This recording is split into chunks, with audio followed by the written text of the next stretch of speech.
Simatupang saksi mata kecelakaan mobil Toyota Camry milik pejabat di Jambi pada Kamis 2 Februari lalu menjelaskan apa yang dilihatnya saat itu.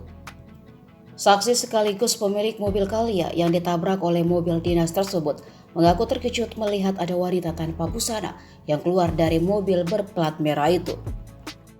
Saat korban hendak dibawa ke rumah sakit, wanita tanpa busana itu sempat meminjam sarung untuk menutupi badannya.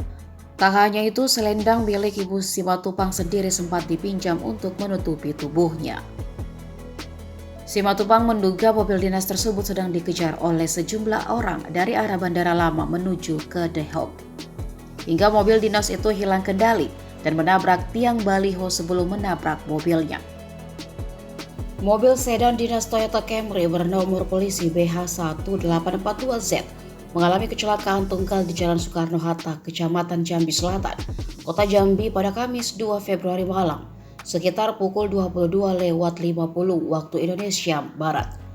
Informasi awal kecelakaan terjadi saat mobil melaju dari arah Bandara Lama menuju Dehok. Sesampainya di depan Rumah Sakit Siloam, mobil lepas kendali dan menabrak tiang baliho.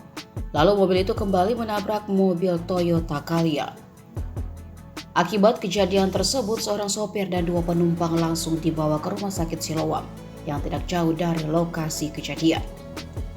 Kecelakaan tersebut terjadi setelah mobil dinas diduga milik pejabat pemerintah setempat menabrak tiang papan reklame tepatnya di depan Rumah Sakit Siloam.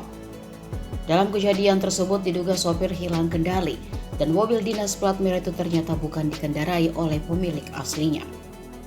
Yang lebih mengagetkan lagi, mobil tersebut ditumpangi oleh wanita muda berinisial TA 16 tahun tanpa busana dan seorang laki-laki SA sebagai pengemudi.